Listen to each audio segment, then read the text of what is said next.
Hello guys, આજે આપણે બનાવીશું ડુંગળીના ભજીયા. ડુંગળીના ભજીયા બનાવવા માટે મેં મરચું, મીઠું, ધાણા જીરું, હળદર, ગરમ મસાલો, લીંબુ, થોડો ચોખાનો લોટ પણ લીધેલો છે અને કોથમરી અને મરચું લીધેલું છે અને ચણાનો લોટ. સૌપ્રથમ પહેલાં આપણે ડુંગળીને આ રીતે સુધારવાની છે. આ રીતે પછી આપણે તેને આ રીતે એક એક સ્લાઇડમાં કટિંગ કરી લેવાનું છે. પછી આપણે તેને છૂટી પાડી લેવાની છે એક એક. આપણે આ રીતે કટિંગ કરીશું તો આપણા ડુંગળીના ભજીયા એકદમ સરસ બનશે. બહુ વધારે પણ મોટી નહીં અને વધારે પડતી નાની પણ નહીં. આ રીતે બધી સ્લાઇડમાં કટિંગ કરી લેવાનું છે. હવે આપણે તેને આ રીતે એક એક આપણે ચેક કરી લેવાનું છે, છૂટી પાડવાની છે. આ રીતે બધી ડુંગળીને સ્લાઇડ કરી હોય એની આ રીતે આપણે છૂટી પાડી દેવાની છે. બધી જ ડુંગળીને સુધારી હોય તેને આ રીતે આપણે છૂટી પાડી દેવાની છે.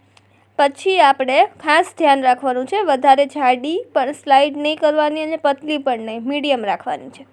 હવે આપણે બધી ડુંગળીને છૂટી પાડી લઈશું. ડુંગળીને આપણે ખાસ ધ્યાન રાખવાનું છે કે આ રીતે કરવાની છે જેથી કરીને ભજીયા આપણા સારા બને. હવે આપણે બધી ડુંગળી આ રીતે સ્લાઇડમાં કટિંગ થઈ ગઈ છે, જોઈ શકો છો. આ રીતે એકદમ પતલી કરવાની છે.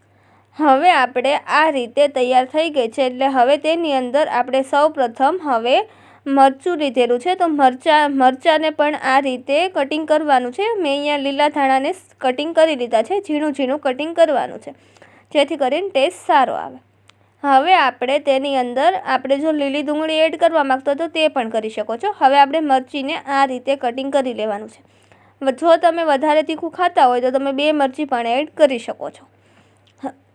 હવે તેને ઝીણું ઝીણું કટિંગ, જો તમે પેસ્ટ લેવા માગતા હોય તો પેસ્ટ પણ લઈ શકો છો. અને મેં આ રીતે ઝીણા ઝીણા સુધારીને લીધા છે. ડુંગળીની ભજી બનાવવા માટે મેં અહીંયા લીલા ધાણા, ડુંગળી, આપણે ચોખાનો લોટ, ચણાનો લોટ, મીઠું, મરચું, લીંબુ અને ધાણા જીરું લીધેલું છે. સૌપ્રથમ એક વાસણની અંદર કાઢી લેવાની છે ડુંગળીને. આ રીતે આપણે ચેક કરી લેવાનું છે પાછું કે એક કંઈ રહી નથી ગઈ ને તો છૂટી પાડી દેવાની છે. છૂટી પાડી દઈશું તો ટેસ્ટ સારો આવે. હવે આપણે ચેક કરી લીધું છે, એક કંઈ રહી નથી ગઈ, એટલા માટે પાણી પણ અંદર ના હોવું જોઈએ બહુ. પછી આપણે તેની અંદર સૌપ્રથમ મીઠું એડ કરી દઈશું ટેસ્ટ પ્રમાણે. હવે તેને મિક્સ કરી દેવાનું છે મીઠું એડ કરીને. હવે આપણે તેની અંદર મિક્સ કરી દીધું છે. હવે આપણે તેની અંદર મરચું લાલ એડ કરી દેવાનું છે. જો તમે કાશ્મીરી મરચું લીધું હોય તો 2 ચમચી મેં લીધેલું છે અને તીખું લેતા હોય તો 1-1.5 જ લેવાનું છે. હવે તેની અંદર મેં અહીંયા આપણે ચોખાનો લોટ એડ કરેલો છે જેથી કરીને ક્રિસ્પી બને એકદમ. ચોખાનો લોટ 2 ચમચી જ એડ કરવાનો છે, વધારે નહીં. આ રીતે પાછું આપણે મિક્સ કરી દેવાનું છે. હવે તેની અંદર આપણે લાલ મરચું એડ કરી દઈશું. મેં કાશ્મીરી લીધેલું છે. પછી આપણે આ રીતે મિક્સ કરી દેવાનું છે જેથી કરીને બધું સરખી રીતે ભળી જાય. હવે આપણે તેની અંદર ધાણા જીરું એડ કરી દેવાનું છે. જો ધાણા જીરું આપણે 1 ચમચી જ એડ કરવાનું છે. અને તેની અંદર જો તમે આપણે હળદર એડ કરવા માગતો હોય તો એડ કરી શકો છો, ના એડ કરો તો પણ ચાલે, ઓપ્શનલ છે. હવે આપણે ધાણા જીરું એડ કરી દઈશું અને ગરમ મસાલો પણ એડ કરવાનો છે. ગરમ મસાલો પણ ઓપ્શનલ છે. હવે હું આ રીતે પાછું મિક્સ કરી દઉં છું જેથી કરીને સરખી રીતે ભળી જાય. હવે હું ગરમ મસાલો એડ કરી દઉં છું. મેં અહીંયા ગરમ મસાલો અડધી ચમચી લીધેલો છે. હવે તેની અંદર આપણે જો લીંબુ પણ ઓપ્શનલ છે, લીંબુ એડ કરો તો પણ ચાલે અને ના એડ કરો તો પણ ચાલે. હવે આપણે તેને આ રીતે પાછું મિક્સ કરી દઈશું. આપણે તેને મિક્સ કરતું રહેવાનું છે જેથી સરખી રીતે ટેસ્ટ બધો ભળી જાય. હવે આપણે તેની અંદર લીલા ધાણા અને મરચી જે સુધારી હતી તે એડ કરી દેવાની છે. લીલા ધાણાથી ટેસ્ટ સારો આવે છે. હવે તેને આ રીતે આપણે મિક્સ કરતું રહેવાનું છે જેથી કરીને બધો ટેસ્ટ ભળી જાય. અને ચણાનો લોટ મેં અહીંયા 1 કપ લીધેલો છે એટલે 150 ગ્રામ જેટલો મેં લીધેલો છે, 1 કપ. આ રીતે આપણે મિક્સ કરી દેવાનું છે બધું જેથી કરીને મિક્સ થઈ જાય તો ટેસ્ટ સારો આવે છે બધાનો. હવે આપણે તેની અંદર આપણે લાસ્ટમાં લીંબુનો રસ પણ એડ કરી દઈશું. આ રીતે લીંબુનો રસ એડ કરી દેવાનો છે અને પછી આપણે લીંબુનો રસ એડ કરી દઈએ. મેં 1 લીંબુ લીધેલું છે. હવે આપણે તેની અંદર આ રીતે એડ કરી દઈશું અને હવે આપણે મિક્સ કરી લઈશું સરખી રીતે. હવે આપણે ભજીયા માટેનું તૈયાર છે બેટર.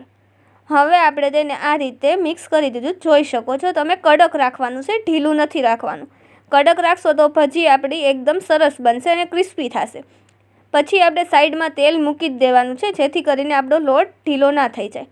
એટલા માટે ડુંગળી પછી પાણી છૂટે છે ડુંગળીમાંથી, એટલા માટે આપણે સાઈડમાં તેલ મૂકી જ દીધું છે. હવે આપણે જોઈ લેવાનું છે કે તેલ આવી ગયું કે નહીં. આપણું તેલ એકદમ સરસ આવી ગયું છે. એટલે ધીમે ધીમે એક એક ભજીયા એ રીતે પાડી દેવાના છે. આ રીતે આપણે મીડિયમ જ રાખવાનું છે, જેથી કરીને વધારે પડતું પણ તળાઈ ના જાય. આપણે થોડા ગોલ્ડન બ્રાઉન થવા દેવાના છે, જેથી કરીને ટેસ્ટ સારો આવે. આ રીતે પાડી દેવાના છે. હવે આપણે તેને ચેક કરી લેવાનું છે. એક સાઈડથી બીજી સાઈડ ઝારાની મદદથી ફેરવી લેવાનું છે. આ રીતે ફેરવી લેવાનું છે. હજી આપણે 2 મિનિટ રહેવા દઈશું, જેથી કરીને ગોલ્ડન બ્રાઉન થાય અને ટેસ્ટ સારો આવે અને ક્રિસ્પી પણ થાય. હવે આપણે તેને ફેરવી લઈશું અને હવે આપણા ભજી એકદમ તૈયાર રીતે આપણા ભજીયા થઈ ગયા છે. આ રીતે આપણે કરશો તો એકદમ ટેસ્ટી અને ક્રિસ્પી બનશે ભજીયા ડુંગળીના. હવે આપણે તેને એક મિનિટ રહેવા દઈશું, જેથી કરીને સારો ટેસ્ટ આવે. જો તમારે ભજી કરતી વખતે ગમે એ તળેલી વસ્તુ બનાવો તો તેની અંદર આપણે તેલની અંદર ચપટીક મીઠું એડ કરી દેવાનું છે, જેથી કરીને કોઈ પણ વસ્તુ તેલ નહીં પીવે તમારી. આ રીતે આપણે ફ્રાય કરતું રહેવાનું છે, વચ્ચે વચ્ચે હલાવતું રહેવાનું છે, જેથી કરીને એકદમ સરસ રીતે ફ્રાય થઈ જાય. હવે એકદમ સરસ રીતે તળાઈ ગયા છે, એટલે આપણે તેને કાઢી લઈશું સાઈડમાં ડીશમાં.